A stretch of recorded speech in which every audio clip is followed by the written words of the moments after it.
Perfecto. ¿Ya? Buenas noches a todos los que nos seguís a través de la red. Mi nombre es Antonio Diestro, soy arquitecto técnico de Málaga. Bienvenido a esta segunda emisión en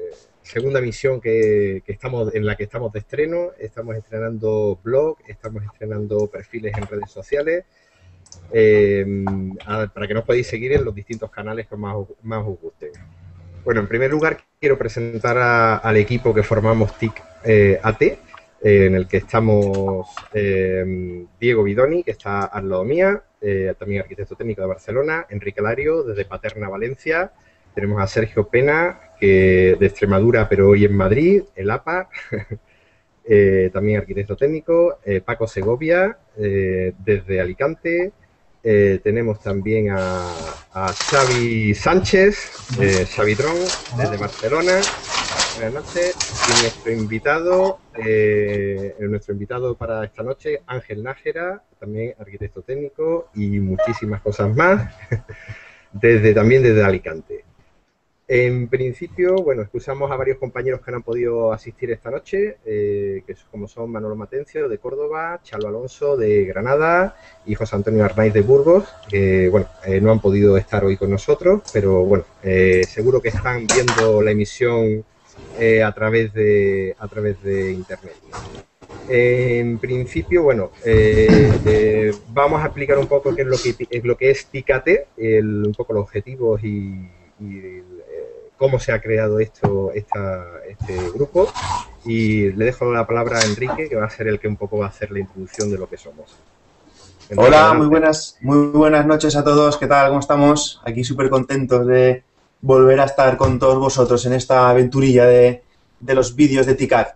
Pues nada, primero queríamos comentaros un poquito qué es TICAT, cómo ha nacido toda esta historia que hemos hecho entre estos compañeros. El TICAT empezó un poquito de una idea que tuvo Sergio Pena, el APA, de hacer un congreso a través de los Hangouts. Entonces, pues como prueba, nos juntamos unos cuantos compañeros, empezamos a charlar, veíamos que, oye, que teníamos unas charlas súper interesantes y que seguramente a otros técnicos les podían interesar. Entonces yo, que soy muy seguidor de podcast, de otras temáticas y todo, pues yo me di cuenta que no había ningún podcast con la temática que nos gusta a nosotros, con la temática de la edificación y de la construcción. Entonces les propuse aquí a los compañeros a ver si la liábamos, y al final pues parece que está funcionando el tema. Hemos creado TICAT. Esta semana ha sido una semana súper movida porque hemos estado creando un montón de canales para que nos podáis seguir.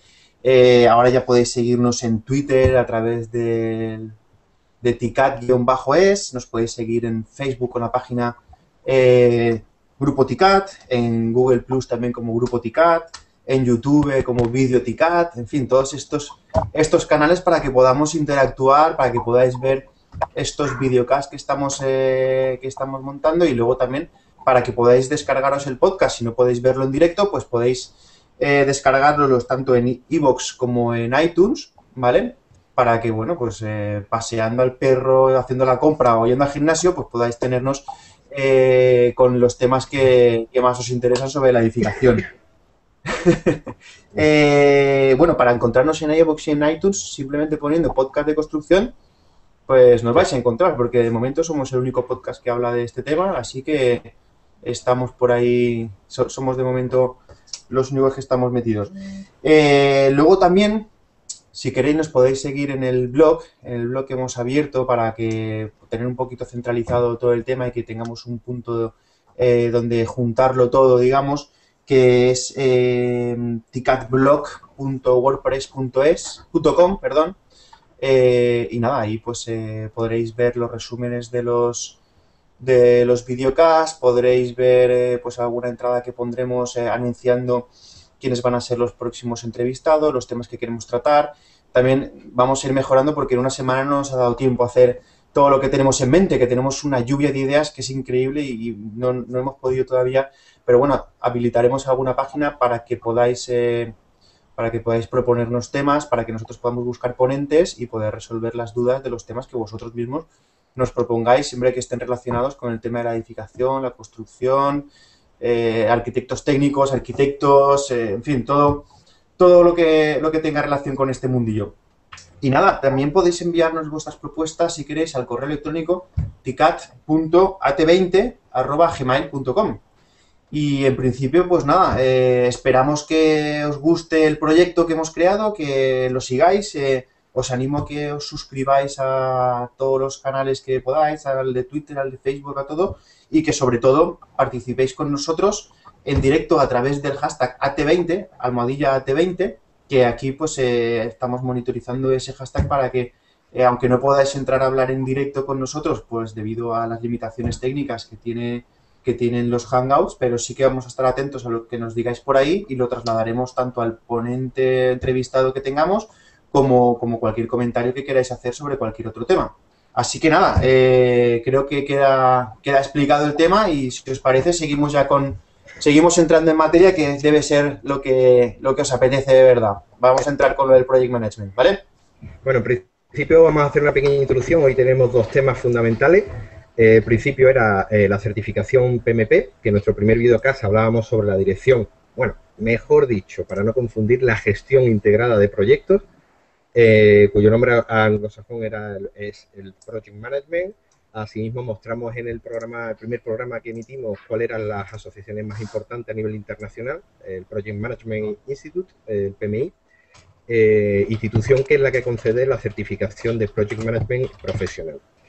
El coloquio estuvo un poquito cojo, puesto que quedaron en el aire muchas dudas al respecto de la certificación PMP. Hoy eso no nos va a ocurrir porque tenemos a nuestro extremo del Hangout, tenemos a Ángel Nájera, que bueno, es especialista en la materia. Y por último vamos a hacer una introducción sobre el tema de MUSAT. Recientemente todos hemos recibido, pues es un asunto de rabiosa actualidad, todos hemos recibido las cartas de la compañía de la renovación de las pólizas de seguro y para el año 2013, y hemos recibido bastante sorpresas, unos agradables, otros menos agradables. Bueno, también quiero saludar a todos los tuiteros que están ahora mismo con el hashtag AT2.0, que están ahora mismo haciendo comentarios. Me comenta Enrique, ¿no? Sí, por aquí tenemos a Rocío, de ArchiCoach. Tenemos también a Andrés Zamora, _Andrés Zamora, a Arquitecto Técnico, que es arc_técnico. Está también por aquí Rubén Clavijo, que es Rubén Clavijo G. Y bueno, me imagino que irá entrando más gente y podremos ir viendo mucha más gente participando en AT20. De acuerdo, muy bien, pues un saludo para todos ellos. Continuamos un poquito, vamos a empezar ya directamente, que hemos presentado brevemente a Ángel Nájera, es arquitecto técnico, ingeniero de edificación, MBA, máster en Project Management, además de ser profesor asociado de la Universidad de Alicante, tener una dilatada experiencia como Project Management, es CEO también de Wolf Project Management SL, ubicada en Alicante, si no me equivoco, y se encarga de preparar a los candidatos que deseen obtener la certificación PMP por el Project Management Institute en USA, en Estados Unidos. Ángel, buenas noches y muchas gracias por atendernos y bueno, por estar con nosotros esta noche. Bueno, primero muchas gracias a vosotros, ¿no? Sobre todo por dar la oportunidad de estar en vuestro Hangout, de compartir ideas y compartir un poco opiniones sobre el tema de Project Management, que es un tema que a mí, pues la verdad es que sí que me gusta, ¿no? Y es a lo que en mayor parte del tiempo me dedico, tanto el tema profesional como en la docencia. Y la verdad es que, pues lo digo, encantado de estar con vosotros y yo creo que vamos a pasar una noche interesante para hablar de un tema que también es de, como dices tú, de rabiosa actualidad a veces, por cosas negativas, ¿no? Más que positivas.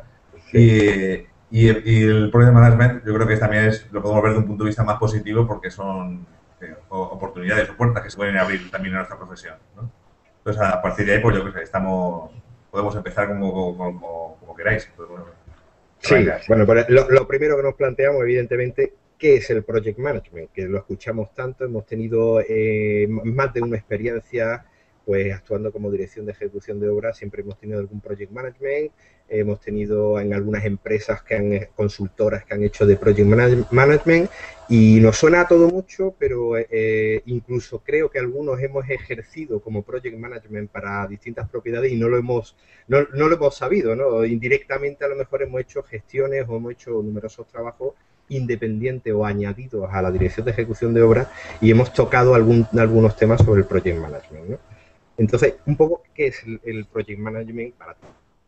Bueno, yo, en mi opinión, y lo que yo diría, más que entrando en la definición que podemos encontrar, o que da PMI en el PMBOK, ¿no? Que es el manual un poco de donde está el conocimiento, la guía de buena de gestión de proyectos, yo diría que la gestión el project management o gestión integrada de proyectos o gerenciamiento de proyectos, o como queramos decirlo, porque al final se dice de muchísimas formas, no es más que intentar gestionar unos recursos, ¿no? Unos recursos que son siempre limitados, de una forma también ordenada y además teniendo en cuenta no solo esos mismos recursos, sino también los requisitos del cliente que necesita, tener en cuenta también el resto de agentes, ¿no? O la palabra que también muy inglesa que se usa bastante, que es el stakeholders, ¿no? Todo el resto de agentes y además analizando o sin perder de vista todo el entorno de ese proyecto y al final poder gestionarlo. Eso sería un poco la definición que yo le daría, ¿no? Que es la gestión integral de unos recursos para conseguir unos objetivos y el mismo proceso de conseguir objetivos hay que tener en cuenta tanto los requisitos del cliente, no perderlos de vista, como el resto de agentes, el resto de entorno, para al final, si no me das cuentas, asegurar la consecución de unos objetivos preestablecidos. Esa sería un poco la definición.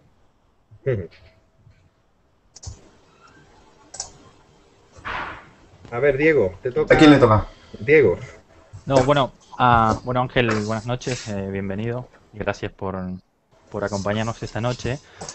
Bueno, de cara a la parte que nos interesa a nosotros como arquitectos técnicos, hoy sobre todo el Hangout va a ir sobre el tema de certificarse como Project Manager. Y entonces, de cara a un futuro cercano y dada la situación actual, digamos que o sea, ¿qué importancia tiene para los aparejadores el certificarse como Project Manager? Sobre todo de cara a empresas extranjeras y por parte de muchos compañeros que quieren ir también a trabajar al extranjero. O sea, ¿cómo puede ayudar a los compañeros el certificarse como Project Manager? Claro, esta es una pregunta que la verdad es que es de las que más me gusta responder porque es un tema que siempre, tanto con compañeros como decíamos, con alumnos a lo mejor de la universidad que preguntan. Y la verdad es que lamentablemente nos interesa por dos causas principales. La primera, y digo lamentablemente, es que nuestra profesión, ya sabéis, que está sufriendo una incertidumbre con el nombre, con la denominación, realmente la sociedad no está identificando cuál va a ser la figura, no sé cuál va a ser la figura del arquitecto técnico o ingeniero de edificación o aparejador. Y esa incertidumbre pues llega a que, por ejemplo, ahora la Universidad Camilo José Cela llamaba, en vez de ser ingeniero de edificación, ingeniero en construcciones arquitectónicas. Pues si estáis un poco al tanto. Y la Universidad de Valencia ya vuelve a llamar el grado en arquitectura técnica.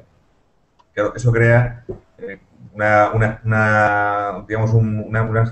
incertidumbres tanto en los profesionales como en la sociedad que realmente cuando alguien quiere equipararse o alguien quiere saber realmente qué dedica o qué puede hacer, pues la figura del Project Manager o la figura más bien la certificación de PMP lo que hace es unificar eso, clarificarlo, de forma que en cualquier parte de España, en cualquier parte del mundo, un PMP es un Project Manager que está certificado por PMI, que es una entidad, una asociación privada de reconocido prestigio y que para tener esa certificación debes tener experiencia, debes tener formación y debes tener, además, haber aprobado un examen, ¿no? Un examen. Entonces, claro, para el arquitecto técnico le viene bien, primero, para digamos, equipararse a cualquier profesional que se dedique a la gestión de proyectos, ya sea arquitecto, arquitecto técnico, ingeniero, que sea, tanto en España como en el extranjero, ¿no?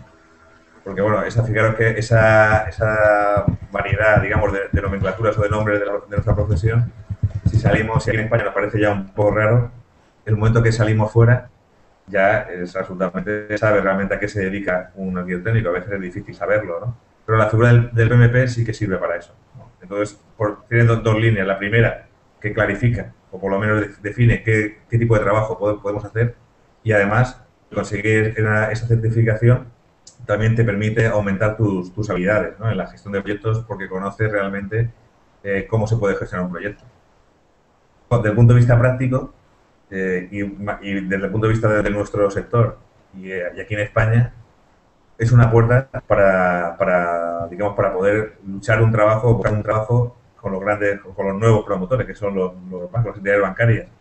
Ese tipo de empresas, esas entidades están, aparte de las direcciones facultativas que van a desarrollar proyectos, están buscando gestores que sean los que gestionen realmente los proyectos, ¿no?, que los puedan gestionar tanto en sus estructuras internas como subcontratándolo con empresas, ¿no?, que lo puedan hacer.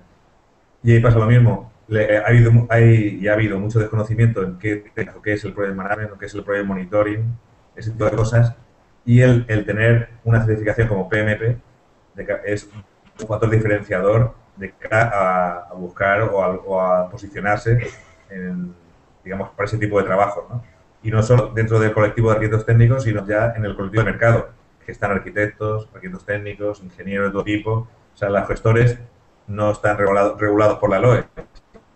Digamos, el mercado es el que lo elige. Entonces, el PMP, digamos que ya hace rasa en ese aspecto y permite, digamos, a nuestra profesión, a los arquitectos técnicos, en clarificación, podríamos decirnos, situarnos a pie de igualdad con cualquier otra profesión, sea la que sea.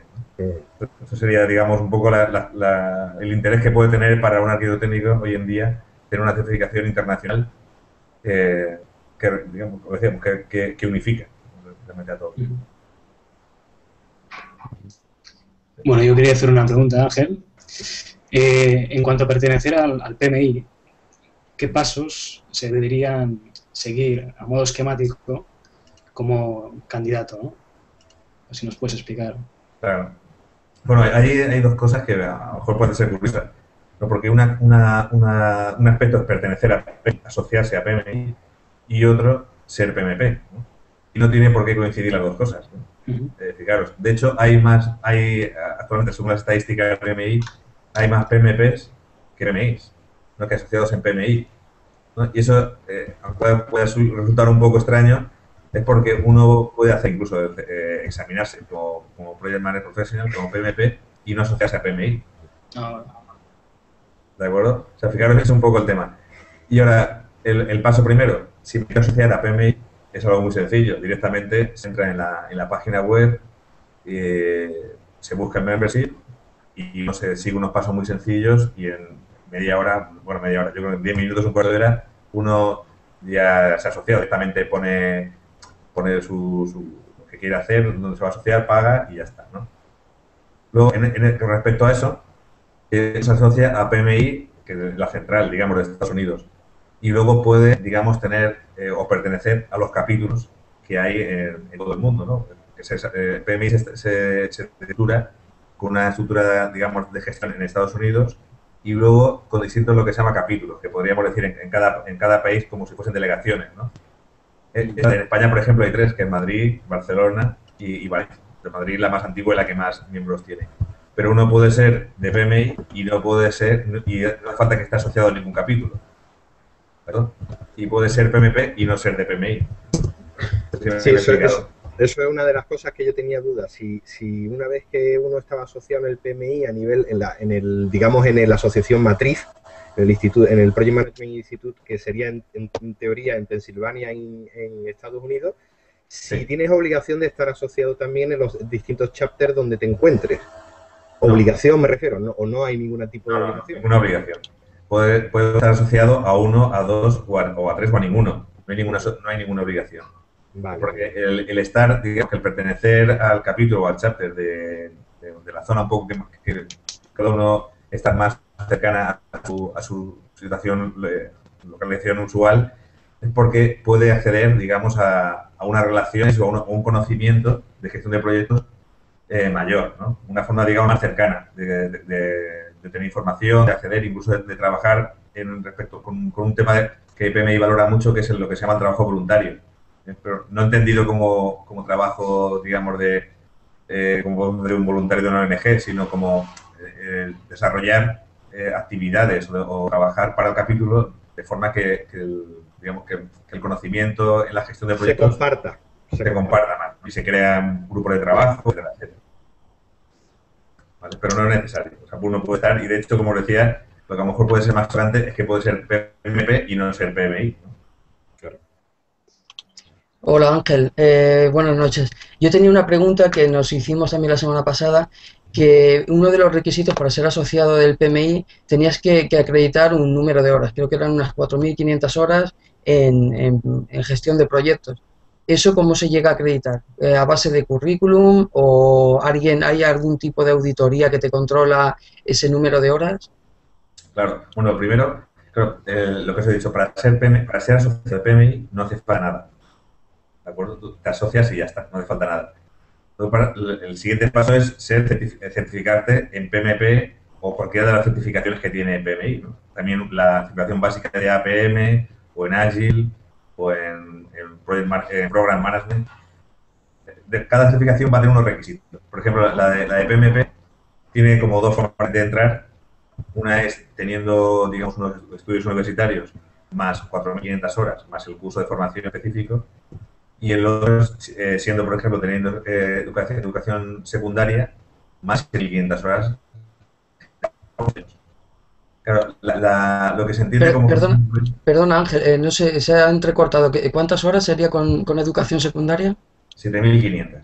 Digo un poco de 7.500 creo que son, si no me equivoco. ¿Vale? La forma de cómo se cuantifican esas horas, en principio, el PMI entiende gestión de proyectos a todo lo que sea gestionar recursos, ¿de acuerdo? Y actuar en la fase del proyecto. O sea, porque en la fase que, digamos, que pueden, las principales fases que tiene un proyecto sería la fase de inicio o de conceptualización, planificación, desarrollar el plan, ejecución, control o monitorización y cierre.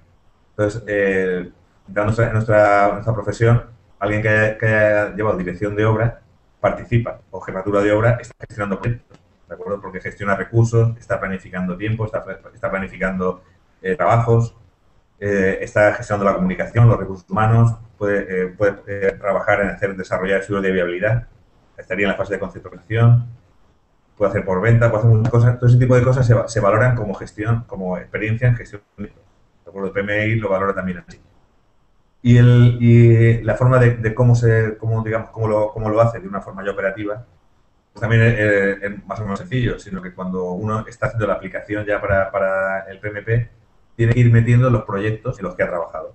¿De acuerdo? O sea, no funciona diciendo que, por ejemplo, yo he trabajado 4 años en una empresa consultora, sino que tienes que decir, pues de tal fecha a tal fecha, estuve desarrollando un proyecto que se llamaba tal y hacía tal cosa. Y así, dedicando el número de horas que también dedicaba a cada una de las fases que se hacían, hasta que dé la suma de 4.500, 7.500 horas. ¿Vale? Hasta ahí, ¿me he explicado bien más o menos hasta ahí? Sí, sí. Bueno, pues ahora la cuestión es la forma de validarlo. En principio, PMI no lo valida, digamos, no pide adjuntar o traer ninguna información de soporte, salvo que seas auditado. ¿Vale? O sea, más o menos sobre un 10 o un 20% de los candidatos se auditan. PMI los audita. Entonces, al auditar, lo que le pide es que sí que justifique que ha hecho ese trabajo. ¿Vale? Y esa justificación puede ser a través de incluso informes, a través de referencias externas, fotografías que se hayan hecho, documentos, contratos, todo lo que en principio pueda demostrar que tú realmente has hecho ese trabajo, ¿no? Que has desarrollado ese proyecto. O sea que en principio no se tiene que demostrar nada, no se haga ninguna documentación, salvo que PMI te seleccione como auditado. Entonces te audite, te desarrolle, te haga una auditoría y ahí sí que tengas que justificar todo lo que has dicho, ¿no? Tanto en el tema de formación, o sea, tanto en el tema de profesional como la formación. Puede ser que me suena de haberlo leído que esas 4.500 horas tienen que estar reunidas en los últimos 8 años de actividad. Pero tiene que ser en los últimos 8 años, hay unos requisitos, los últimos 8 años, y había otro más, no recuerdo ahora cómo. Bueno, había otro requisito más, ahora no lo recuerdo, pero tiene que ser en los últimos 8 años, efectivamente. Ángel, y además del requisito de las horas y que tienen que ser de los últimos 8 años, ¿cuáles son los otros requisitos para PMI? El siguiente son tres requisitos, ¿no? El primero es el tema de las 4.000 y 7.500 horas, 4.500, 7.500, dependiendo si tiene formación o no universitaria, si tiene secundaria, que ese sería el segundo requisito, ¿no? Y el tercero es hacer un curso especializado en gestión de proyectos, en Project Management, de 35 horas. Ese tipo de curso lo tienen que impartir, perdón que interrumpa, pero es que me ha venido ahora mismo a la cabeza. Tienen que impartirlo trainer o partner que sean homologados o autorizados por el PMI, ¿no? Bueno, hay un tipo digamos, de empresas formadoras que son lo que se llaman, que son las red, lo que son las que sí que PMI las tiene, digamos, como diría yo, o sea, como que son autorizados, ¿no?, para dar formación de PMI, pero esa formación que ellos dan es válida para conseguir, digamos, los créditos necesarios para renovar la certificación. No lo hemos hablado, ¿no? Supongo que luego saldría, pero la certificación no es plena, sino cada 3 años hay que renovarla. Entonces hay que conseguir unos créditos y una forma de hacerlo es con formación que hagan, por ejemplo, hagan centros oficiales, digamos, de red, entidades red de PMI. Pero bueno, para el curso, me preguntáis, para el curso de PMP no hace falta que lo den ellos. Con ser un curso de 5 horas es suficiente. Pero es necesario hacer un curso. ¿Tú te puedes presentar por libre al examen habiéndote estudiado el temario? Porque hace poco yo vi un curso por ahí que te decían, en pocas semanas te introducían todo lo que te tienes que aprender y luego tenías 2 meses hasta el examen y tú por tu cuenta pues te lo ibas estudiando, te presentas el examen y si aprobabas creo que ya estaba hecho, vaya, que no hacía falta un curso con una academia oficial. No, academia oficial, eso es lo que os he comentado, no hace falta que sea oficial, ¿de acuerdo? Porque los reps son los oficiales de PMI y esos son los que van a dar créditos para la renovación. Pero aparte se pueden conseguir muchos créditos de otra forma. Pero sí que es cierto que tienes que tener un curso de 35 horas en gestión de proyectos, especializada en gestión de proyectos. Para que puede ser una modalidad online o modalidad mixta o modalidad directamente presencial, ¿no? Vale, sí que es cierto es que si, no sé si habéis tenido caso de leer el PMBOK o el PMBOK, ¿no?, que es la guía y tal. Yo siempre lo digo, aunque sea un poco de broma, ¿no?, que es una guía que es árida, ¿no?, es bastante árida y bastante dura de leer, ¿no? Entonces uno suele la primera vez y uno solo lee sin más. Yo lo digo también que si tiene problemas de insomnio, no hay problema que esto quede redondo. Hay que cogerla con ganas. Es complicado presentarse al examen, bueno, complicado, que va a dedicar muchísimos recursos sin haber dado un curso, ya no digo de curso de proyecto, sino un curso orientado específicamente a PMBOK y orientado hacia entender los contenidos, entender por qué, qué idea tiene el PMBOK, porque el PMBOK está pensado de una determinada forma, tiene una filosofía, cada uno de los capítulos, cada una de las áreas que se van explicando. Hay preguntas muy técnicas, muy de los procedimientos, pero muchísimas preguntas son situacionales. En las que si uno no ha comprendido, no ha entendido el espíritu del PMBOK, no ha entendido por qué es cada cosa, le va a ser muy complicado aprobar. Luego también le va a ser complicadísimo estudiar, ¿no? Claro. Y además, una cosa, porque también creo que en el Hangout anterior lo comentamos, os habló algo que no tiene nada que ver con hacer un posgrado en Project Manager, o sea, esto es específico, ¿no? Claro, es diferente. Yo, por ejemplo, hice lo primero que hice yo en mi formación, digamos, fue hacer un Master Project Manager, luego hice el examen de PMP y luego he tenido la suerte y la oportunidad de dar clases en Masters de Project Manager y el PMP, ¿no? Entonces, un poco he hecho todo ese recorrido y te das cuenta que los másters de Project son másters bastante prácticos en el aspecto de que los profesionales que van a dar esas clases normalmente cada vez es más, pero normalmente no están certificados en PMP y explican sus experiencias o cómo ellos entienden que tienen que hacer la gestión de proyectos, ¿no?, en el área que cada uno le lleva. Pero el PMP es una cosa diferente y que compra mucho la formación de un project manager, que realizan todos los procesos de la forma que ha funcionado siempre, ¿no? Porque hay la base del PMBOK, que por eso se llama Guía para la Gestión de Proyectos, es una guía de buenas prácticas que se llama. Y es interesante conocer cómo se va gestando, cómo se edita, cómo se editan los contenidos, porque lo que se hace es, ahora estamos en la 4ª edición, la 5ª va a ser enseguida, y que suman antes cada 4 años, y en eso, durante los 4 años donde se aparece una, que sale la siguiente, lo que se hace, el comité de PMI lo que hace es recopilar experiencias que van tenido los project managers de distintos países, de distintas áreas, tanto las cosas buenas como las malas, sus prácticas, de cómo lo tiene que hacer, hasta llegar a un consenso de cuáles son las mejores formas de hacerlo.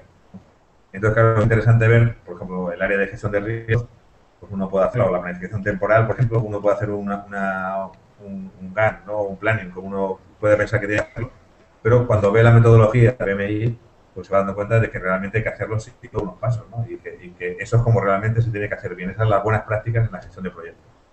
Entonces, ahí está un poco la diferencia. Uno va a contar en un máster de experiencia, que también es muy interesante, evidentemente, experiencias prácticas, y el PMP o un curso de PMP lo que hace es ordenar todo eso y aprovecharse de las experiencias de todos los profesionales que en un momento dado han podido hacer, ¿no? Han podido aportar su granito de arena y además de hacer que mejores, sobre todo de cómo haces tu trabajo, cómo has podido gestionarlo, lo que te han podido decir, lo puedas orientar y lo puedas canalizar de una forma mucho más profesional y más, digamos, más eficaz. Perfecto. Si os parece, tengo una pregunta por aquí en Twitter. Rubén Clavijo es un chico pues que no hace mucho que ha terminado y me está preguntando a través del hashtag AT20. Me está preguntando que te pregunto si confirmas que no es necesario, o sea, que es necesario tener experiencia para conseguir la certificación PMP. Si no tienes experiencia o tienes poca experiencia, no hay ninguna manera de poder certificarse como PMP. No, si no tienes 4.500 horas, no puedes. Nada. No pero hay otro vía, camino. vale. Hay otro camino para, digamos, para un recién titulado, por ejemplo, o un estudiante que incluso no haya acabado la carrera. Hay un camino muy, muy interesante que nosotros queremos proponerlo también a la universidad, hacer algún curso sobre eso, que es la certificación base, ¿no? Que es la CAM o Certificate, se llama Certificate Associate in Project Management, ¿no? Que es una certificación básica, que para esa no hace falta tener experiencia, ¿no? Entonces, haciendo un curso, en este caso, en vez de ser de 35, de 20 horas, el curso ya puede examinarse, puede hacer el examen, que es un examen más sencillo, y conseguir una certificación totalmente oficial, internacional, y que da acceso, digamos, también a lo que estamos hablando. Pero no es la certificación senior, pero es una certificación pensada en gente que va a empezar a trabajar en el sector, que no tiene experiencia, como estudiantes, ¿no? Entonces, yo recomiendo a todos los estudiantes, sobre todo en nuestra carrera, pensando en lo que hemos hablado en el primer punto, el recap que estamos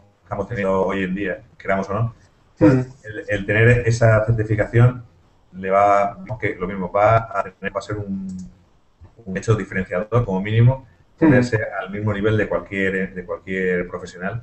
Claro. Y va a demostrar que ya sabe algo de gestión de proyectos. Una mejora competitiva, digamos, ¿no? Para el que acaba de salir. Claro, y sobre todo porque además va a conocer la gestión de proyectos y probablemente en la metodología más que muchos de los profesionales que están en la calle llevando muchos años trabajando, ¿no?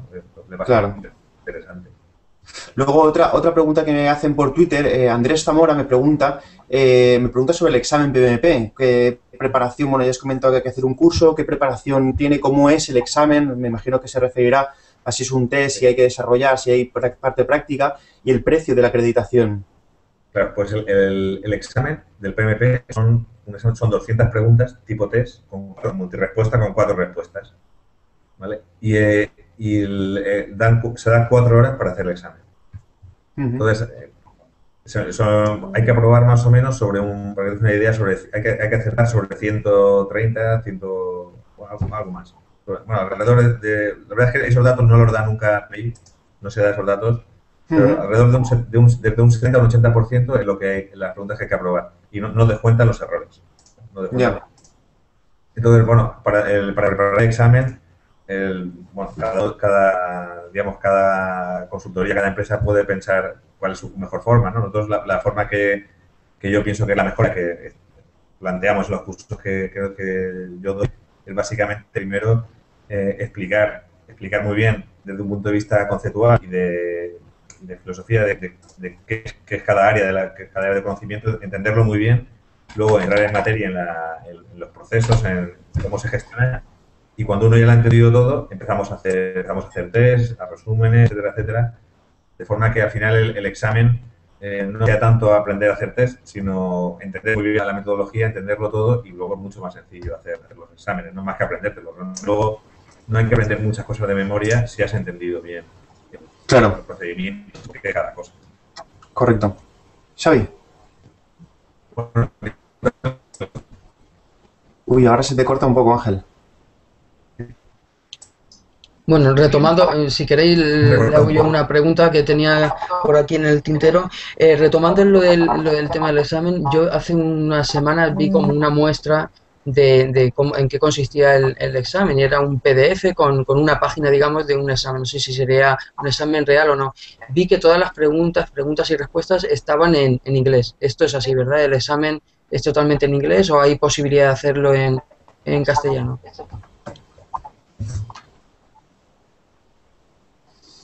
No, el examen se puede hacer, lo puedes elegir el idioma que quieras.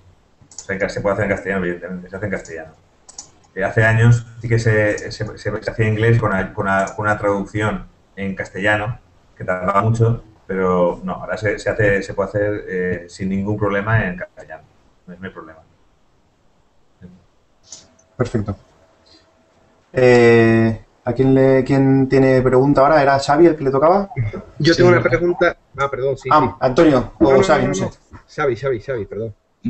Bueno, siguiendo un poco con lo que comentabas antes de la experiencia, bueno, quería saber si es válida la experiencia en dirección de ejecución de obras como profesional liberal, ¿no? Y también si es válida la experiencia como jefe de obras asalariado. Estas dos.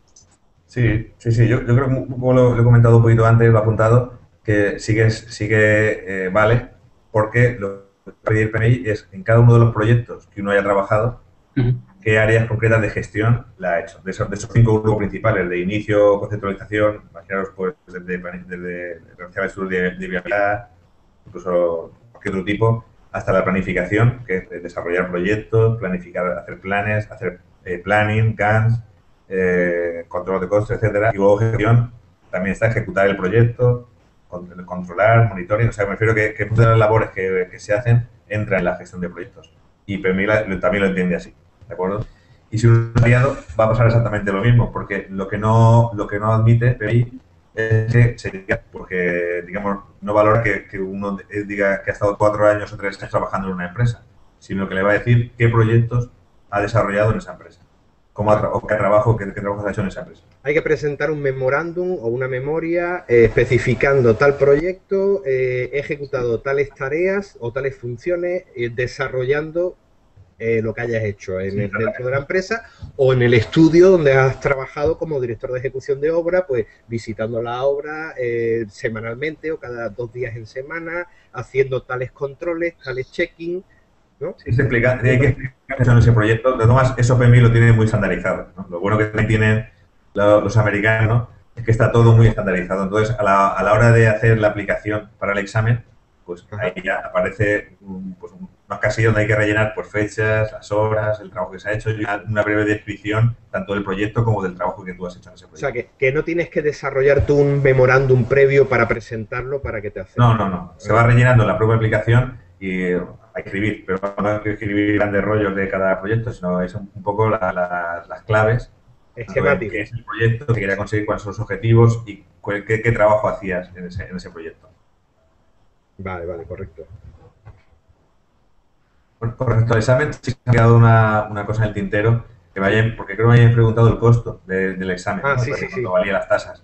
Claro, hay dos formas de hacer el examen, ¿no? Una forma es hacerlo online, que entonces online es directamente de ordenador, se hace a través, PMI tiene un convenio con una empresa que se llama Prometric, entonces a través de esa empresa localiza el centro que tenga más cercano y hace el examen más o menos cuando uno quiera, después que tenga ya hecho el curso, ¿no? Yo lo hice en 2005, lo hice en la Universidad Europea. Ahora ya hay algún sitio más. Y otra opción, esa opción vale si eres asociado a PMI, 300, creo que son 305 euros, no sé. Y opción es hacerlo en un grupo. Un grupo, si hay más de 10 personas, se puede hacer un grupo, hacerlo en papel y pedir la misma, digamos, la ciudad que uno quiera o como sea. Y esa opción vale más barata, vale 200 euros. ¿No? Esa más económica, esa opción. Ajá. ¿De acuerdo? ¿Quién? Enrique, tenía una Enrique, ¿no? Perdón, ¿cuántas convocatorias puedes hacer con ese precio? Las convocatorias, en principio, son por cada vez que paga. Entonces, una vez que se haya pagado, durante un año, tienes 3 opciones para probar. Vale. Antonio, creo que Sergio tiene una pregunta. Sí. ¿La comentas tú y luego digo yo una que tengo por aquí en el tintero, por favor? Sí, no. Lo único, Sergio Pena, que está en el centro de todo el grupo, que hoy por problemas técnicos en su ordenador no tiene conexión vocal. Entonces no se puede comunicar nada más que a través del chat interno que tenemos. Entonces una de las preguntas que hace un poco sobre la aplicación del Project Management al día a día o al tipo de obras que nos encontramos ahora mismo, en el que, bueno, son pequeñas obras, son pequeñas, lo que es en España, ¿no? La aplicación realmente la pregunta es la aplicación del Project Management a la idiosincrasia del territorio nuestro tan querido como España, ¿no? Claro. Que cómo está eso. Una de las cosas que sí lo comentábamos en el primer Hangout, que no ha llegado o no ha calado ni a los promotores ni a los contratistas, ni me pone por el chat interno Xavi Españistán con tono de humor. Entonces, un poco, ¿cómo ves el panorama? Yo creo que es genial, y por eso comentaba al principio, que la gestión de proyectos es gestionar de una forma eficiente, profesional, podríamos decir, unos recursos para conseguir unos objetivos. Entonces, uno lo puede hacer como uno piensa que lo tiene que hacer, sin más, con lo que ha aprendido, con lo que cada uno, porque realmente, bueno, aquí se dice como todo, ¿no? Una pregunta que es, todos podemos tener en mente, es de las grandes obras, los grandes proyectos que se han hecho de la humanidad, todos se han hecho, ¿no? Y no había project managers, que es una figura claro, ¿no? O sea, todo se hace. Una cuestión es hacerlo con más o menos eficiencia. Y ahí está también por la diferencia de por qué hay países, ¿no? Por ejemplo, si comparamos Noruega con Nigeria, por ejemplo, que son países con mucho petróleo, uno es muy rico, otro no es tanto, la gente lo está teniendo, es la clave de la eficiencia, de cómo son capaces de conseguir hacer más trabajo con el mismo recurso. Si uno no tiene unos procedimientos de cómo tiene que gestionar, ya sea proyectos grandes o proyectos pequeños, no tiene pues, al final hay que rehacer muchas cosas, siguiendo procesos continuamente, olvidándose cosas, haciendo las cosas. Entonces, claro, tener procesos que han condicionado en proyectos importantes, en cualquier tipo de proyectos, yo lo veo muy útil y además lo veo que es interesante. También desde el punto de vista de la tecnología de PMI, PMBOK, una de las cosas que se recalca mucho es que el Project Manager tiene que ir hasta qué punto tiene que implementar sistemas más o menos complejos o procedimientos más o menos complejos dependiendo de cada proyecto. ¿De acuerdo? O sea, que no hay que olvidarse de la burocracia de hacerla porque hacerla, sino que cada plan o cada proceso que se haga, primero habrá que pensar si es necesario o no, qué valor le aporta y, evidentemente, huyendo de la burocracia, huyendo de los papeleos y yendo hacia la eficiencia, ¿no? hacia lo que realmente nos va a servir, ¿no? Pero esa reflexión hay que hacerla, ¿no? Vale. Bueno, y si... Perdona, digo. No, quería preguntar, y a un profesional que se ha dedicado siempre a la gestión de proyectos, o sea, ¿qué le puede aportar esta certificación? Es el reconocimiento, porque también, yo creo que todos hemos visto, a veces, sobre todo cuando se empezó a poner de moda la figura del Project Manager, que ya cualquiera se ponía una tarjeta Project Manager, ¿no? Y pues en muchos despachos de arquitectura, ingeniería, arquitectura técnica, cualquiera, se pone que dan servicios de Project Manager. Y yo digo también una anécdota muy curiosa de un curso que dimos con unos profesionales y era especializado en Project Monitoring. Y nos decían, bueno, es que queremos saber qué es esto porque lo estamos ofertando a nuestros clientes y claro, no sé qué nos diga que sí y no tenemos ni idea ni lo que es, ¿no? Entonces, también hay mucho intrusismo en ese aspecto, mucha gente que dice que hay project y no sabe lo que es el project realmente, no sabe, no tiene Claro. ni idea.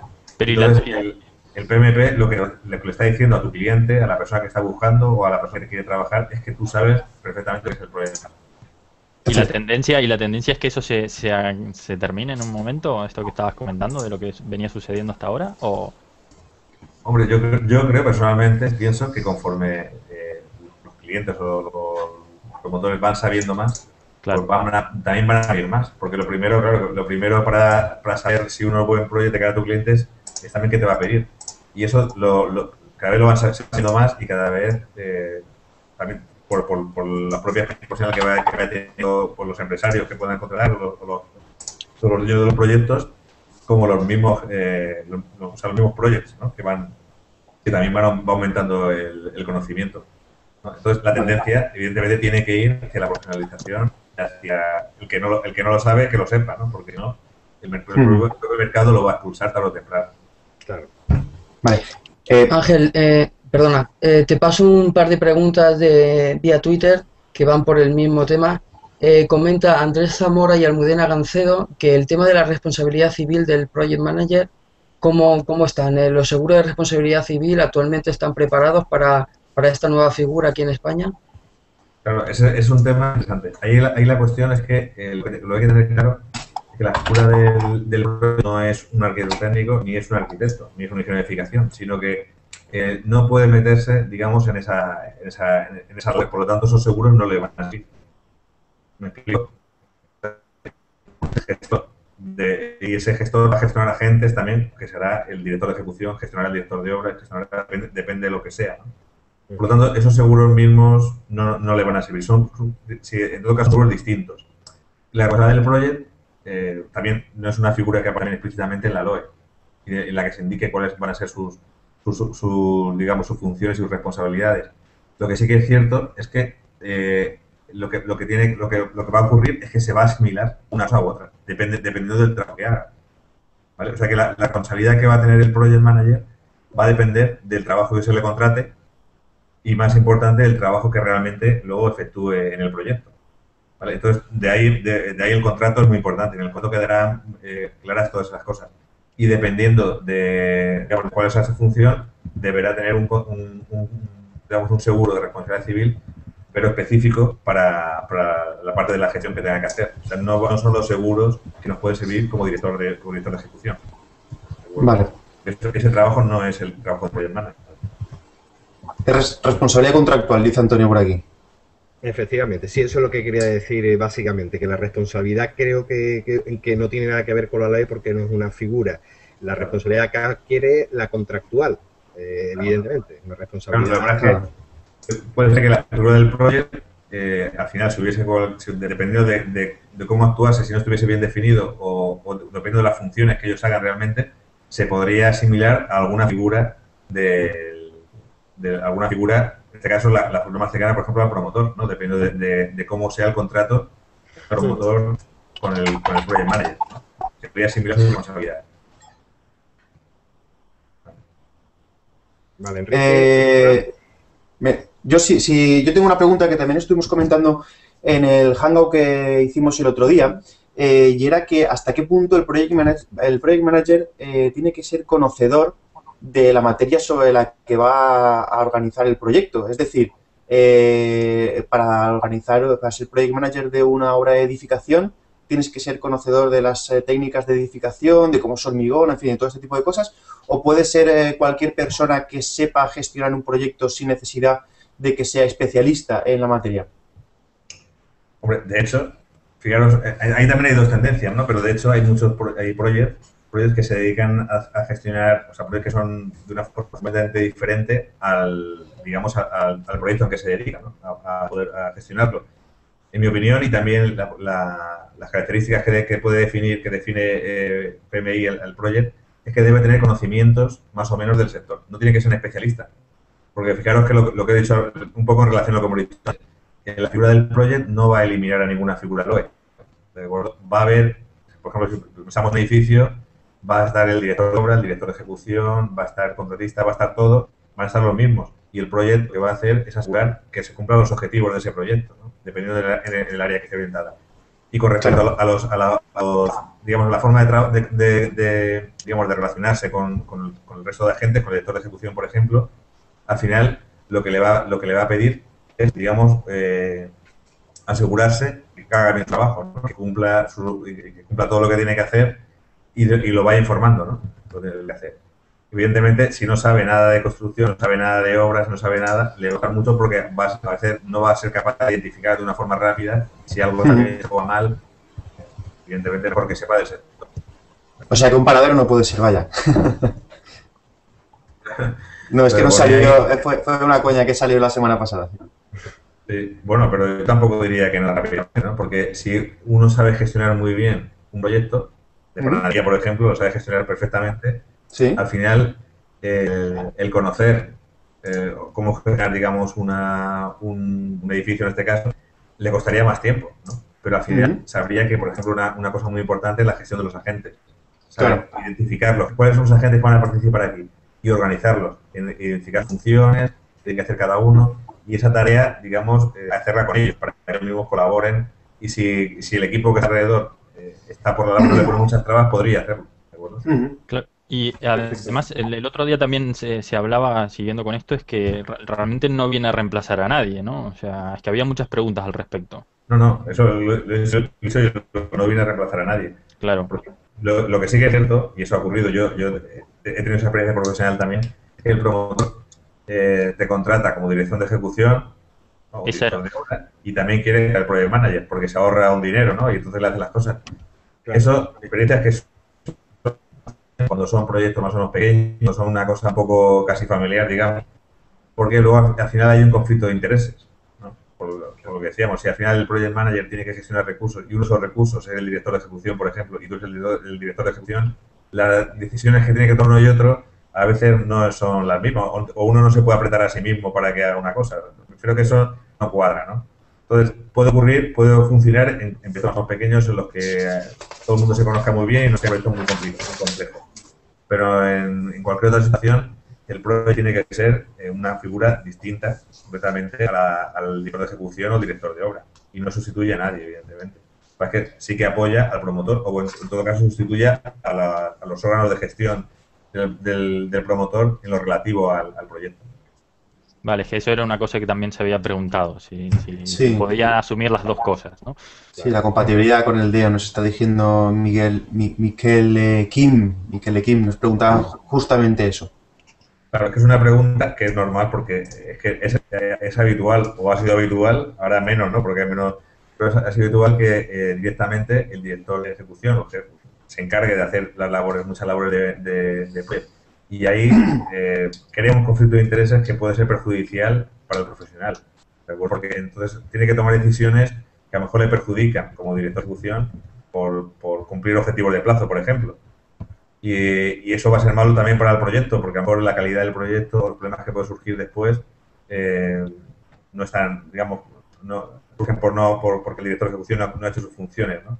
Entonces, ahí tiene que dar meridamente claro quién es el director de ejecución, cuáles son sus funciones, y el gestor de obra o gestor de proyecto, que sea, tiene que hacer o velar para que se cumplan, ¿no? Pero desde el punto de vista de la gestión. Pero no se tiene que meter en su parte técnica. Nos pregunta Andrés Zamora por Twitter, una cuestión que también tenía Sergio. ¿Hasta qué punto un project manager puede resultar ventajoso para construcciones pequeñas? ¿Cuáles son los honorarios de un project manager? O sea, ¿se puede permitir cualquier tipo de empresa o...? Sí, hombre, claro. Dar cuenta que la gestión de proyecto lo que hace es dominar el proyecto, básicamente. Uno puede ser un proyecto pequeño, puede ser un proyecto grande, pero ¿cuántos proyectos pequeños la gente no sabe ni por dónde va? ¿No? Entonces, es una cosa que imaginaros de hacer, cuando alguien se va a hacer un chalet, ¿no? Esa figura, por ejemplo, en Reino Unido es muy habitual, prácticamente indispensable. Alguien se va a una vivienda unifamiliar y cuando va al constructor o al arquitecto no sabe cuánto le va a costar. Y de hecho, a veces es difícil que sepa desde el presupuesto primero que le dan hasta cuánto le va a costar, ¿no? La gestión de proyecto ahí sería como digamos, de que el cliente supiera exactamente qué le va a costar del principio hasta el final el coste real de lo que él quiere hacer, que se gestione muy bien sus requisitos, que se gestione muy bien las gestiones administrativas, y todo eso en un proyecto pequeño, si se hace bien, tiene grandes beneficios para el cliente, porque si se audita bien el proyecto, si se hacen bien los procedimientos, se van a evitar errores, se va a evitar no solo de ejecución, sino errores de interpretación de cuáles son los requisitos del cliente, cuáles son sus necesidades, cómo se plasman en el proyecto, si se han controlado eso. O sea que por muy pequeño que sea el proyecto, las técnicas de proyecto siempre van a ser positivas y siempre van a aportar valor. Claro, el tema de costes de honorarios también es otra cuestión. El coste de honorarios, y más ahora y en el futuro será así, ya va a ser, no es difícil que sea por porcentaje, sino que va a ser por dedicación que uno tenga que hacerle, ¿no? Entonces, claro, que depende de qué dedicación uno tenga que hacer a un proyecto o a otro, sean unos honorarios mayores o menores, ¿no? ¿Me explico? Y claro, ese, digamos que uno podrá pasar unos mayores que otros, también dependiendo de cómo tiene estructurado el trabajo, cómo es capaz de gestionar a los agentes, cómo es capaz de comunicarse con ellos. No es una cuestión de eficacia en el trabajo, ¿no? Pero vamos, yo pienso, y os repito, que no es para proyectos grandes, todo el mundo tiene claro que es muy oportuno, pero para proyectos pequeños, por ejemplo, que os ponía, es igual de oportuno y dar eso a vuestros clientes o a nuestros clientes es un valor añadido, ¿no? Es darse ese control metodológico y el asegurarle que vamos a cumplir los objetivos que se le digan en el día cero. Entonces, no sé si he respondido ahí a esa pregunta bien. Sí, sí, sí. Sí. Ángel, tengo una pregunta, ya es un caso personal. Yo ahora mismo estoy llevando una pequeña promoción de viviendas VPO ahí en Alicante, en el barrio de Rabasa, que supongo que lo conocerás. Y yo soy el director de ejecución material y el coordinador de seguridad. Hay un arquitecto y nada, una contrata y tal. Y el problema es que hay unas figuras que son los gestores. No se quieren llamar project manager porque no tienen la formación necesaria ni la certificación, pero se autodenominan gestores. El problema que yo veo es que ellos siempre van a depurar responsabilidades o a pasar responsabilidades cuando hay algún problema en obra, así problema del arquitecto de proyecto, así problema del director de ejecución, material, así problema de seguridad, tal. Yo lo que veo es como una falta de responsabilidad, que no cargan sobre ellos ningún tipo de responsabilidad civil, ni tienen gastos de visado. O sea, yo ya en tema material sé que ellos son como, se llevan un tanto por ciento de la obra, que creo que rondaba un 8, un 10% del PEM total de la obra, y no les veo que carguen ni con responsabilidad civil, ni con gastos de visado, ni seguros, ni de nada. Son una Pues será la contractual, ¿no? Sí, contractual, pero hasta qué punto puede haber cláusulas abusivas en ese contrato, ya que ha sido unilateral con los promotores. Nosotros no hemos podido entrar en ese contrato. Los veo como, a ver, no quiero hablar mal, pero como chupópteros, son como unas figuras que han aparecido en ese proyecto sin buscarlas, las han buscado los promotores. A ellos le han vendido la moto, digamos, de que el proyecto iba a resultar más económico, mejor en plazos y tal. O sea, han hecho de project manager sin serlo, y creo que hasta qué punto se puede controlar eso. No sé si a través del contrato o de hablar con los promotores y que los promotores se conciencien, que busquen a gente que realmente esté preparada y tenga la certificación, no sé. El problema es que esos promotores, que al final ven que el trabajo que les ha dado digamos, esos promotores, lo único que ha sido es transmitirle unos problemas y poco más. Claro, la próxima vez que van a contratar a alguien se lo van a pensar bastante, ¿no? O sea, eso el propio mercado con el tiempo lo va a regularizar. Pero la responsabilidad que tienen los proyectos, los gestores, va a ir directamente al promotor, ¿de acuerdo? O sea, que si el promotor, claro, lo es que cómo se ha hecho, ¿no? Qué contrato se ha hecho, qué objetivos se habían planteado y cómo lo tenía que hacer. En teoría, si lo hubiesen contratado de project, ellos tienen que asegurarse, tienen que intentar prever los problemas, ¿no? Anticiparse y de forma que gestionarlo de tal forma que no llegue, que sean los problemas los mínimos, ¿no? Y que al final, si ellos se han planteado un objetivo de costo, de plazos, de calidad, de cómo tiene que gestionar la comunicación en el proyecto, cómo se tiene que hacer todo, y eso lo hacen bien, pues ellos habrán cumplido sus objetivos, ¿no? Sus objetivos digamos, sus objetivos por lo que ellos han cobrado, ¿no? Claro, la cuestión es que eso se haga de una forma que se haga bien y que sea rentable. La verdad es que hoy son muchos promotores que han contratado a empresas de project y lo único que dicen es que les da un papeleo, que llegaban no eran más que a veces organizaban reuniones y apuntaban lo que hacían. Claro, pero eso en realidad no es Project Management, ¿no? El Project Management es la gestión de todos los recursos. Entonces, y repito lo mismo, la dirección de la ejecución es un recurso más. Y claro, pero el proyecto es más amplio, no solo es muchas más cosas, ¿no? Entonces, todo eso se tiene que llevar bien, se tiene que asegurar que se puede cumplir y se tiene que seguir de una forma profesional. Claro, yo no sé cómo lo están haciendo ellos, pero su responsabilidad básicamente va a estar de cada promotor. Y el promotor en un momento dado, si hubiese una demanda, le podría demandar ellos, o sea, el promotor a ellos, ¿no? Te cuento cómo ha acabado. Rescindieron el contrato hace como 4 meses porque ellos nos echaban la culpa de unos retrasos que había habido, el promotor no se lo creyó y el promotor unilateralmente rescindió el contrato y por una de las cláusulas que había, que si la obra estaba como parada de más de 2 meses sin una justificación clara, estaban en condiciones de rescindir el contrato. Claro, eso lo que dicen es que no ha habido un control de lo que está pasando en la obra, porque si los projects o los gestores llevasen un control de la obra, sabrían porque, o sea, primero tenía que haberse adelantado a ese posible retraso, haberle informado al promotor, haber buscado soluciones, pero si hubiese por qué cosa no hubiese podido haber hecho, tiene que saber exactamente por qué ha ocurrido ese trabajo, saber por qué hay un retraso y más que buscar el culpable, por buscar las causas y luego buscar las soluciones, ¿no? Ese es el tema, no esperar a que ocurra, sino que el tema es hacer una gestión activa, más que activa, proactiva, para adelantarse y cumplir los objetivos, ¿no? Claro, pero bueno, yo que lo comentamos al principio, mucha gente dice que es project, que es gestor, y lo que pasa es que, bueno, porque pues hace a su manera las cosas, ¿no? Y no tiene muy claro cuáles son los fundamentos de un proyecto. Vale, yo tengo otra pregunta y era saber si tiene algún tipo de relación o es conveniente que la metodología de Project Management vaya acompañada de la metodología BIM, puesto que las dos pues más o menos gestionan edificación y yo quisiera saber si tienen alguna relación o realmente el Project Manager tiene que tener conocimientos en metodología BIM y en todas las herramientas de este campo. Claro, ahí va a depender de lo que se llama también los activos de la organización, de cómo trabaje cada organización. Está claro que el BIM, yo creo que es un sistema que no tiene ya freno, ¿no? Se va a utilizar y va a ser ampliamente utilizado para proyectos. Básicamente eso será así. Y además, fijaros que eso son los que ese dibujo en 3D donde se va dirigiendo todo el BIM. Ya hay herramientas que se llaman en 4D. ¿no? Claro, sí, en 5D también, sí. Claro, 4D, 5D. Pero vamos, la de 4D en concreto es muy interesante porque se plantea el mismo diseño y la evolución en el tiempo con Autodesk. De hecho, tiene una Navisworks. Sí, ¿cómo, perdón? Navisworks creo que relaciona el dibujo en 3D de BIM, el proyecto BIM, lo relaciona con la programación en el tiempo y va viendo pues en cada momento qué es lo que se está haciendo. Lo hace con Microsoft Project.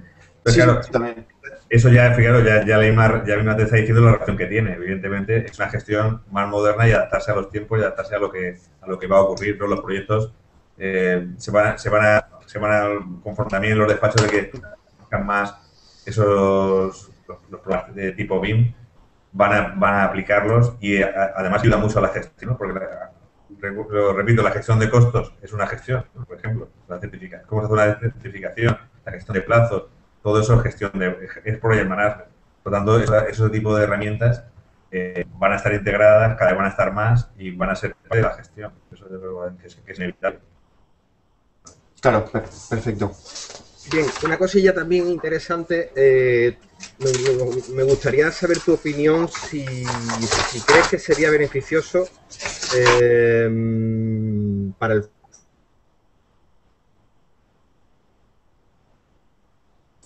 Se ha caído Antonio. Se ha caído. ¿Perdón? Sí, ha caído Antonio. No, estoy aquí. Uy, pues se te ha cortado.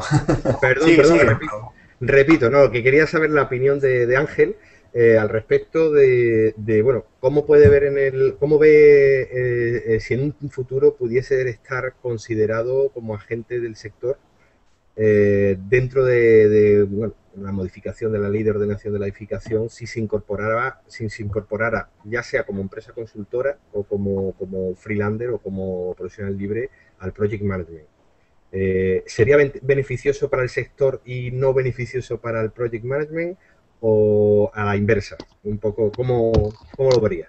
Claro, o sea, plantea que parezca, digamos, en la lista de agentes también la figura del gestor de proyectos. Esa pregunta. Hombre, yo creo que es una cuestión más que nada que es de adaptar la relación a la realidad, ¿no? Porque eso es vamos, la figura es una figura que cada vez se va a utilizar más y existe, ¿no? No tiene más. Pero claro, la asimilación a los profesionales es digamos, un poco lo que podría ocurrir en una posible demanda, ¿no? ¿Qué trabajo ha hecho? Pero al constructor, realmente, el proyecto, como gestor de proyecto global, es difícil que pudiese adaptar, a no ser que se hiciese la gestión de la construcción, ¿no? El construction management, por ejemplo, y que el contrato fuera ese contrato. Yo creo que eso tuviese, más que nada porque va a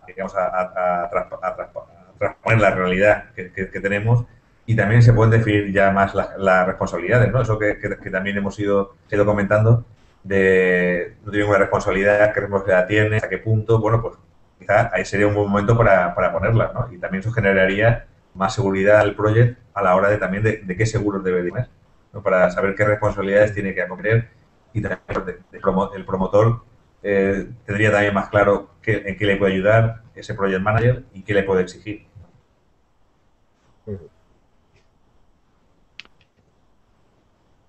Yo tengo una pregunta en relación lo comentamos un poco al principio, pero a la hora es que es una herramienta para acreditarse, ¿no? También el aparejador profesionalmente, sobre todo en el extranjero, ¿no? Y ahora, como hay muchos compañeros que están intentando irse a trabajar o se han ido a trabajar a Sudamérica, por ejemplo, ¿qué sabes al respecto?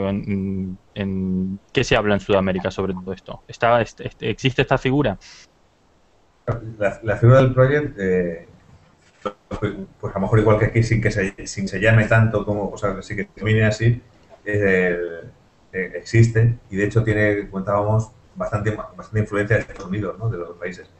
Sobre todo donde más conozco yo que se utiliza la figura es más digamos, al norte de Iberoamérica, porque Colombia, ahora Perú, un país con muchísimo movimiento, como vimos por ahí, Chile incluso, y el resto de países van un poco también a la tendencia y a la línea de la gestión, ¿no? De buscar gestión profesional que sea capaz un poco de dar respuesta. Claro, para trabajar en el extranjero, o Iberoamérica, o el que sea, yo claro, lo veo muy interesante por lo que decíamos, porque al final nuestra carrera, y bueno, comentábamos también antes que en la campaña que hizo el Colegio de Aparejadores de Barcelona de Costrumón, comentaba una chica que estuvo allí que cuando tenía que licitar no sabían dónde poner al arquitecto técnico, ¿no? Porque decían, vamos a ver, o es arquitecto o es ingeniero civil. Sí, ¿no? había alguien que creo que le habían denegado el visado por poner que era arquitecto técnico, y al decir que era gestor no había ningún problema, ¿no? Algo así. Ahí por eso la gestión está bastante desarrollada. El concepto de la gestión, lo que ya llaman el gerenciamiento de proyectos, ¿no? Está bastante desarrollado. Para nosotros es que yo lo veo fundamental. Si alguien quiere trabajar al extranjero, arquitectura técnica, nadie va a saber ni lamentablemente a dedicarse, le va a costar más. Un PMP o CAP, como decíamos, es una tarjeta de presentación a que, digamos, que todo el mundo va a saber qué hace, ¿no? Y por eso yo lo veo muy interesante, que vaya a salir fuera una certificación, sea la que sea, le va a interesar, ¿no? Sobre todo la más extendida, por mejor, ¿no? Va a tener más posibilidades. Pero Iberoamérica, o por ejemplo, también no hay más que entrar en LinkedIn, ¿no? Y ver un poco los perfiles que hay, como la gran mayoría de profesionales están trabajando inglés. Nosotros tienen la certificación y es un valor diferenciador, ¿no? Exacto. Sí. Tenemos una pregunta de Sergio también. Nos comenta que, bueno, ya sabemos que en los proyectos el tema de la seguridad y salud está bastante reducido, ¿no? El presupuesto. Entonces, ¿en qué puede ayudar un PMP, en este caso, a invertir más dinero en esto, ¿no? O a manejarlo de forma más eficiente? no sé si he entendido bien la pregunta. O sea, que si uno... O sea, que ¿cómo puede ayudar la figura del PMP? Si el Project Manager intervenir en lo que es en el plan de seguridad y salud, sobre todo en el presupuesto del plan de seguridad y salud.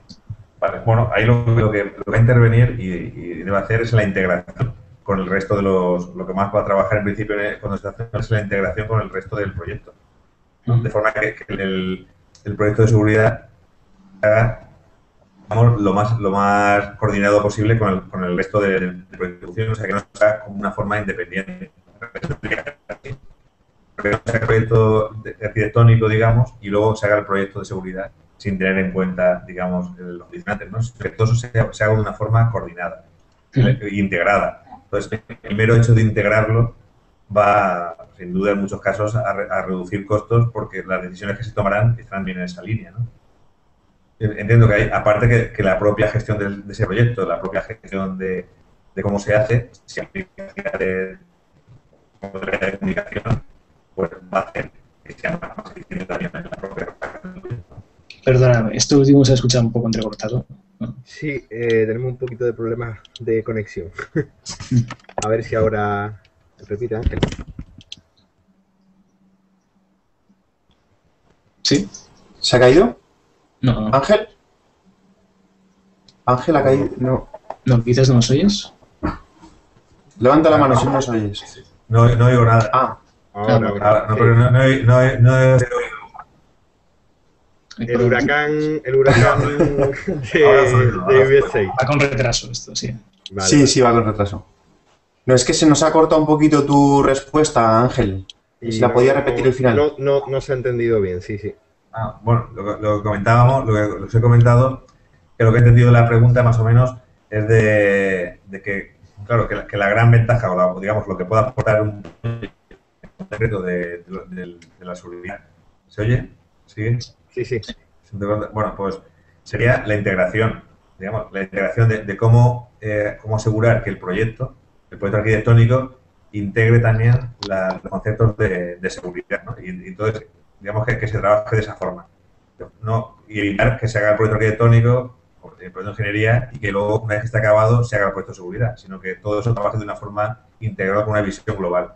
Eso es lo que decía, que eso va a hacer que el proyecto mejore en ese aspecto, no sea más eficiente desde ese punto de vista. Y luego, a la hora de desarrollar el propio proyecto de seguridad, pues es un proyecto más, ¿no? Entonces, se pueden aplicar las técnicas de gestión de proyectos concretamente a ese proyecto, tanto en la redacción como luego en la implementación y en el control. ¿Se ha ido? No, es que no sé si me ha oído. Sí, ¿no? Sí, se te ha entendido perfectamente. Sí. Gracias. Bueno, Enrique, ¿alguna cosita más que tengamos pendiente? ¿Tenemos algo más pendiente por Twitter, por Facebook? Enrique, no se te escucha. ¿No se me escucha? No, a Enrique. Perdón, Enrique. Ahora, perdón, es que había silenciado para que no se nos escucharan ruidos de fuera.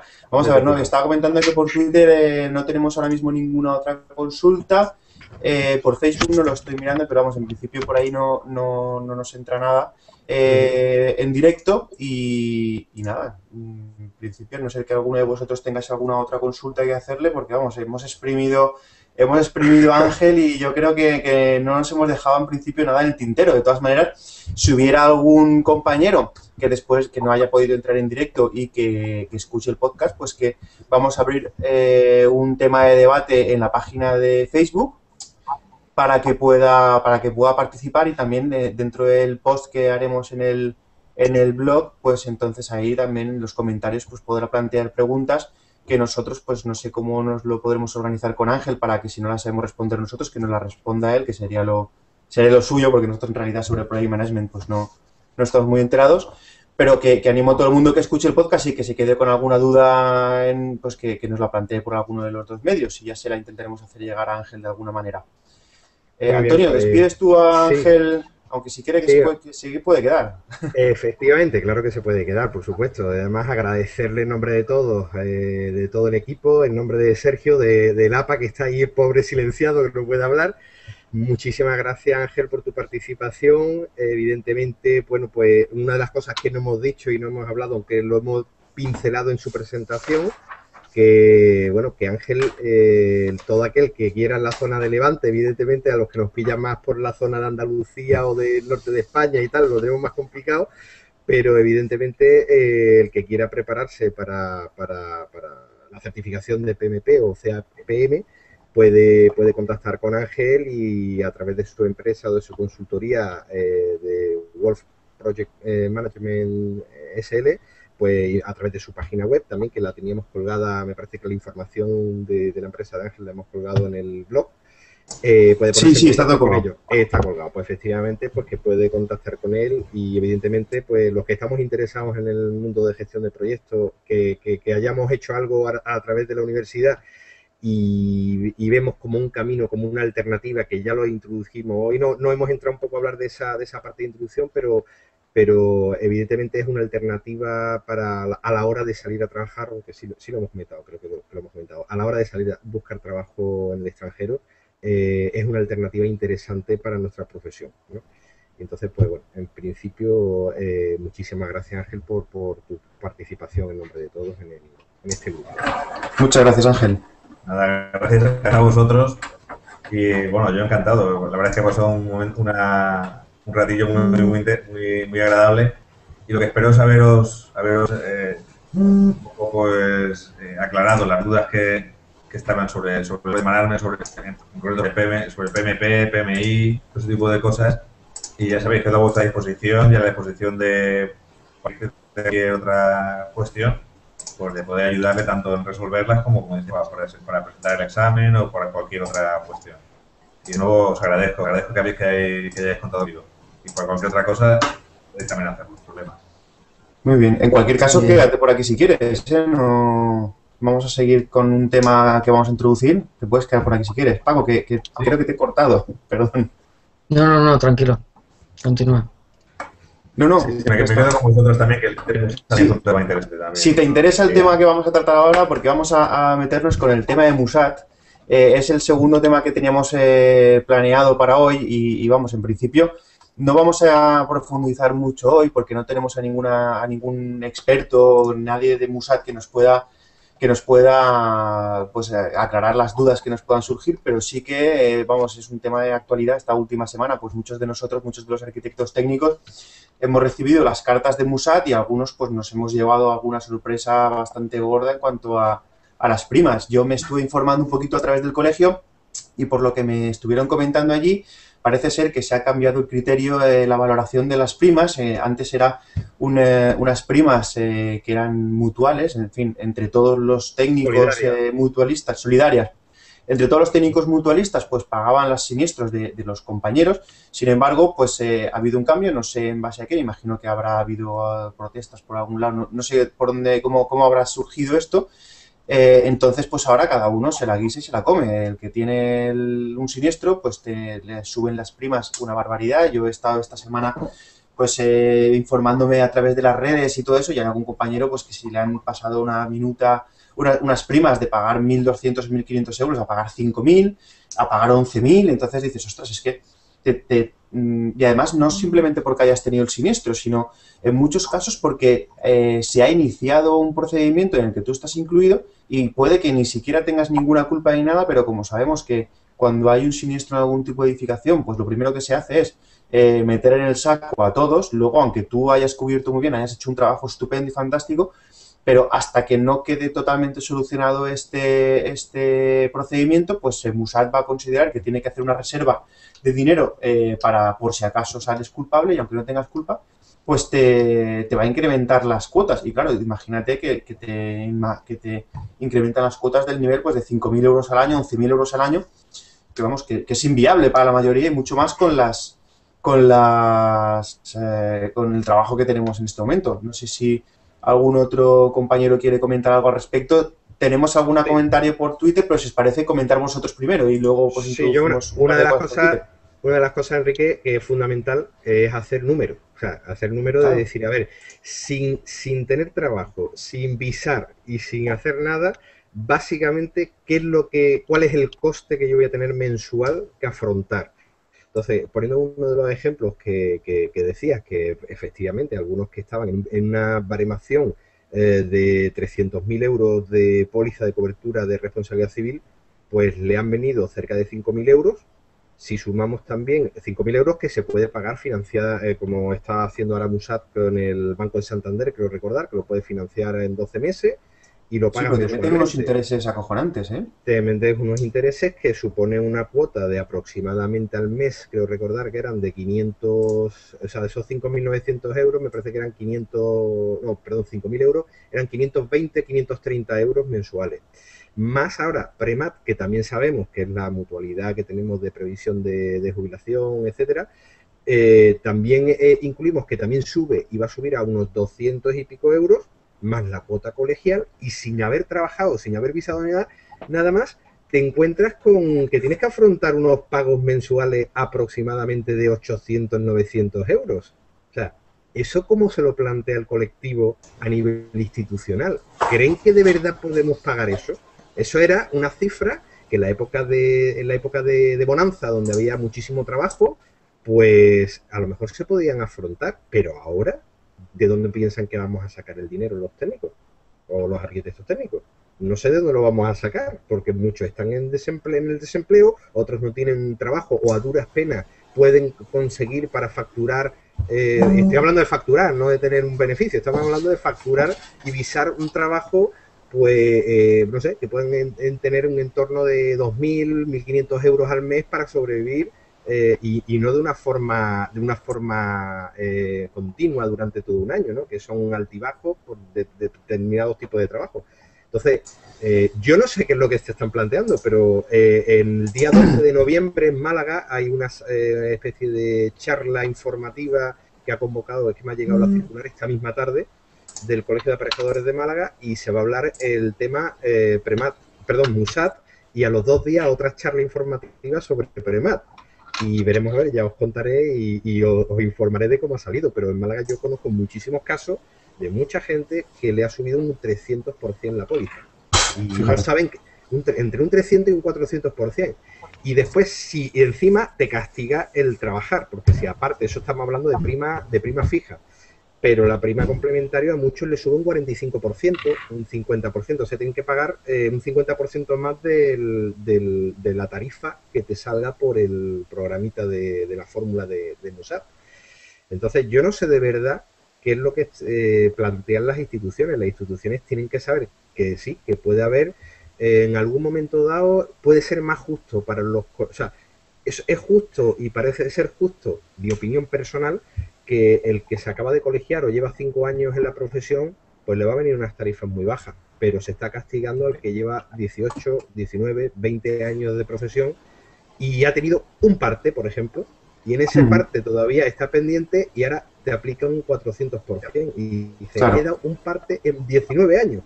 Pero es que no están castigando solo eso, porque hace 6 años, pues en otras circunstancias, cuando la responsabilidad era solidaria, que es lo que yo creo que es un agravio comparativo desde mi punto de vista, siempre estoy hablando desde el punto de vista personal de Antonio Diestro, pienso que es un agravio comparativo cuando has estado durante unos dilatados años de trabajando y se ha atendido, la compañía ha atendido de forma solidaria, o sea, que del dinero que ha aportado cada uno ha atendido esos riesgos o esos siniestros de esos compañeros sin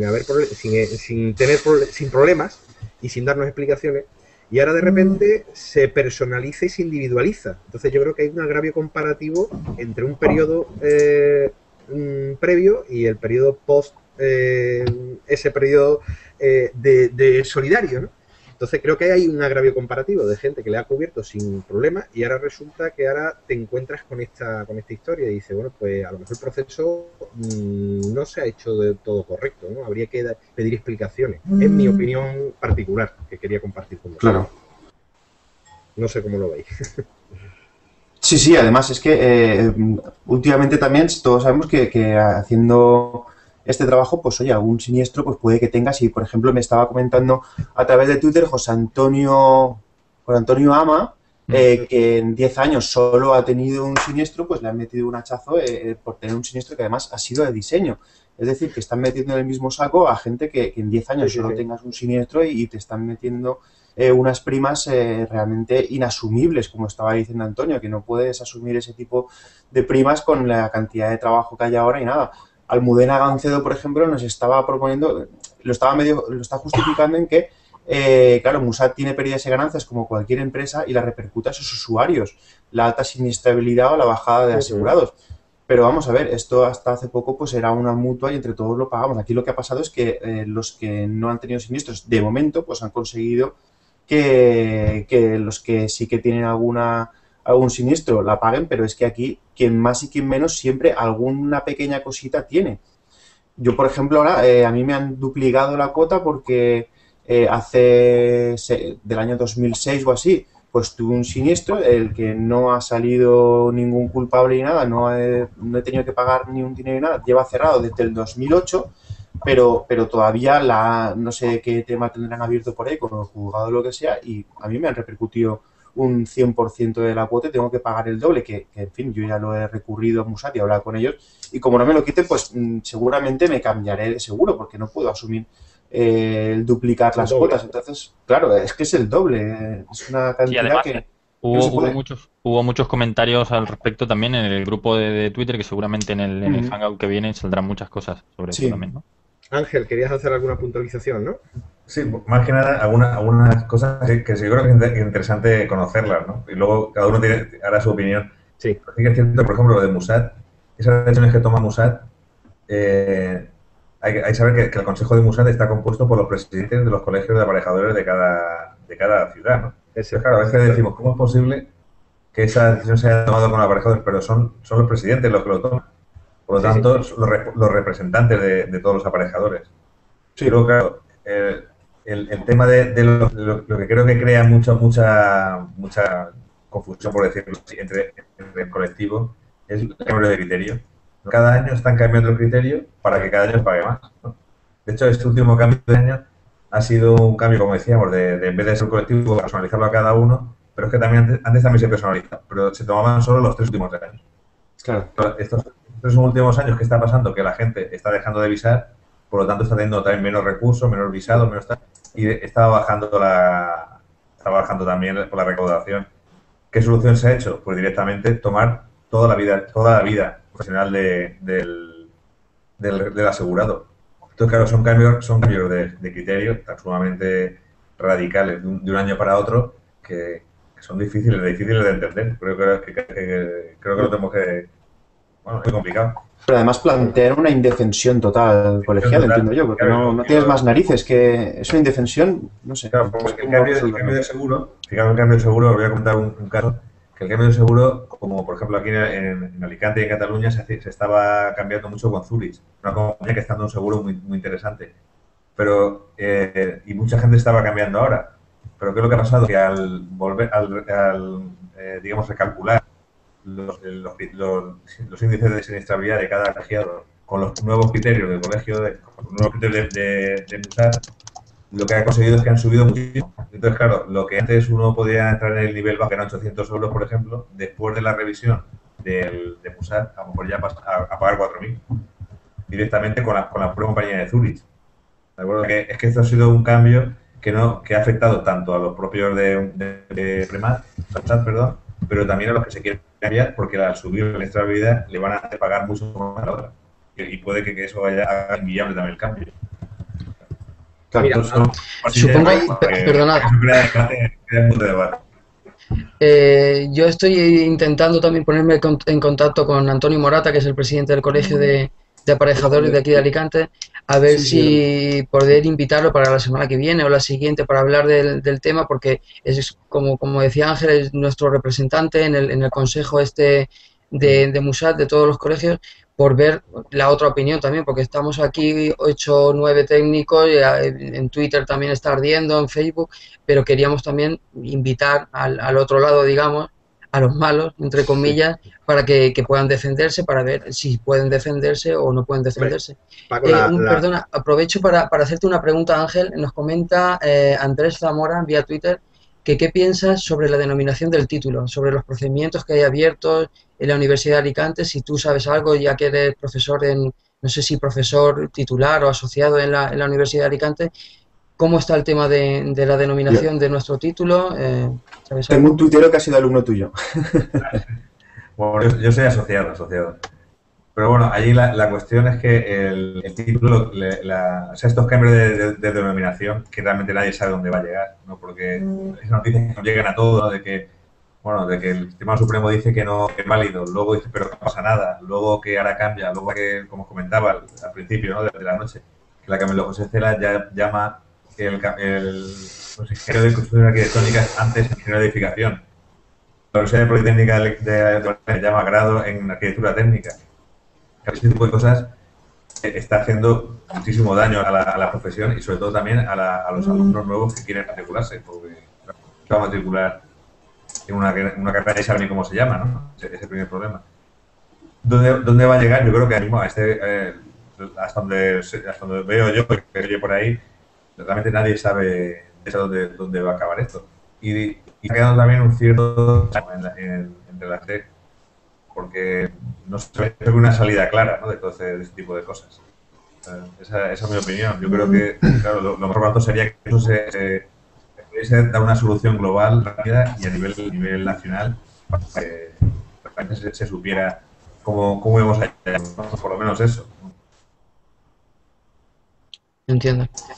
Enrique, si Muy bien. quieres, vamos Sí, despidiendo. tengo dos o tres cositas, si queréis ya Vale. digo las dos o tres cositas de Sí. Twitter, que tampoco hay mucho, y emplazamos a todo el mundo para la semana que viene porque se ha hecho un poquito largo al final el programa y como la semana que viene vamos a profundizar, pues tampoco vamos a entrar mucho. Simplemente pues comentar, por aquí teníamos a Rubén Clavijo, nos pregunta si alguien ha cambiado a Lloyds. Me imagino que esto va a ser un tema que mejor lo trataremos la semana que viene, pues Claro. sería muy interesante si tenemos algún compañero que ha tenido alguna experiencia en alguna otra compañía, sobre todo si ha tenido algún siniestro y de qué manera le han respondido al siniestro. Eso sería interesantísimo, pero emplazándolo para la semana que viene. Luego también tengo a Sergio Conde AT, que Musat le pide el triple de la prima fija y un Sí, lo que yo 65% más de las complementarias de un siniestro del 2007. Fijaros si la cosa tiene narices, el triple. Es que el triple, es que se te va a 3.000, 4.000 euros fácil. Es inasumible, es inasumible. Luego también tenemos, Almudena Ancena nos comenta que lo bueno que tiene Musat es la defensa jurídica. Teóricamente están más especializados, no todas las compañías te cubre la defensa. Pues también es cierto, yo a mí me da un poco de repelús el salirme de esta empresa Sí. y luego irme a otro seguro que no sé si me va a coger un abogado becario o un abogado que esté representando otro tipo de casos y de repente le planteen el mío, porque el tema de la edificación sabemos que es un poquito delicado y hay que estar un poquito enterado. Eso sí que es cierto que es una ventaja que Musat está metido, pero por eso precisamente sería interesante que algún compañero que tenga experiencia con algún siniestro pues nos diga qué calidad de abogados o de qué manera le han tratado, si están especializados o lo que sea, pero para la semana que viene. Y luego ya está, José Antonio Ama nos comenta que el error que comentaba antes era de diseño, pero no hay mucho más. Vamos, para la semana que viene yo creo que será muchísimo más interesante el poder profundizar con alguien que entienda de Musat. Yo también le he enviado un DM a Antonio Morata a ver si o él o alguna persona que esté dispuesta a entrar con nosotros y a preguntarle para que nos pueda solucionar Enrique, todas las preguntas que van surgiendo. Venga. Enrique, no, que añado también que voy a intentar yo contactar con la presidenta del Colegio de Málaga, con Leonor Muñoz, que es vicepresidenta de Musat. También Perfecto. sería Sería interesante intentar a ver si se presta o no se presta a tener un poco una entrevista incluso con Antonio Morata, al Limón, ¿no? A la Limón. Y sí, hoy nos cabrían 2, o sea que como Claro. podemos ser hasta 9, en realidad cabrían 3 más, así que si entran los 2, perfecto. Así que lo voy a intentar, lo haré las gestiones oportunas, a ver si podemos contar con ellos.